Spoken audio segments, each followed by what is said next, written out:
ত্রয়োদশ জাতীয় সংসদ নির্বাচনে নিরঙ্কুশ সংখ্যা গরিষ্ঠতা নিয়ে এককভাবে সরকার গঠন করতে যাচ্ছে বিএনপি। তবে বিজয় উৎসবের আবহে নতুন সরকারের সামনে এখন সবচেয়ে বড় পরীক্ষা দেশের ভঙ্গুর অর্থনীতিকে সচল করা। দলটির চেয়ারম্যান তারেক রহমান এবং মহাসচিব মির্জা ফখরুল ইসলাম আলমগীরের সাম্প্রতিক বক্তব্যেও অর্থনীতির এই সংকট কাটিয়ে ওঠার বিষয়টি বারবার গুরুত্ব পাচ্ছে। সংশ্লিষ্টরা মনে করছেন, নতুন সরকারের জন্য এই পথের সবচেয়ে বড় অন্তরায় হয়ে দাঁড়াবে বিগত ১.৫ দশকে গড়ে ওঠা শক্তিশালী ও জেঁকে বসা অশুভ সিন্ডিকেট। বিগত আওয়ামী লীগ সরকারের আমলে ব্যবসা বাণিজ্য থেকে শুরু করে অর্থনীতির প্রতিটি রন্ধ্রে রন্ধ্রে এই সিন্ডিকেট বাণিজ্য ছিল চরম রমরমা।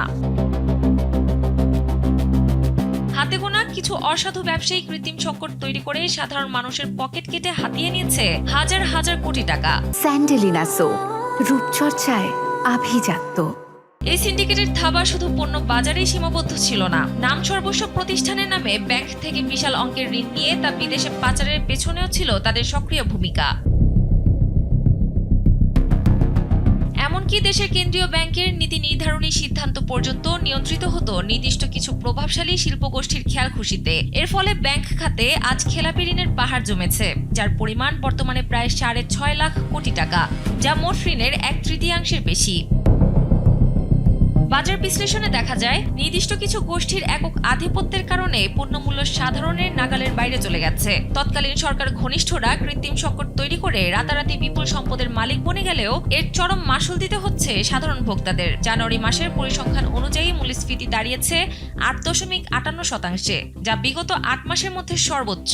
এই লাগামহীন মূল্যস্ফীতি নিয়ন্ত্রণ করা নতুন সরকারের জন্য এক বিশাল চ্যালেঞ্জ। বাংলাদেশ এমপ্লয়ার্স ফেডারেশনের সভাপতি ফজলে শামীম এহসান কালবেলাকে জানান, এই দীর্ঘদিনের সিন্ডিকেট ভাঙা সহজ নয়। কোনো একটি বড় শিল্প গোষ্ঠীর আমদানি হুট করে বন্ধ করে দিলে বাজারে বড় ধরনের ধস নামার শঙ্কা থাকে। তাই বাজার স্থিতিশীল রাখতে আমদানিতে আরও বেশি সংখ্যক ব্যবসায়ীকে সম্পৃক্ত করার কোনো বিকল্প নেই।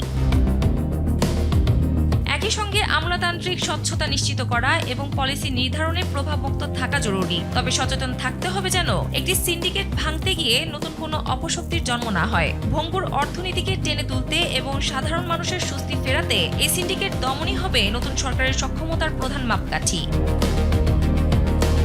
সানজিদা ইসলাম, কালবেলা।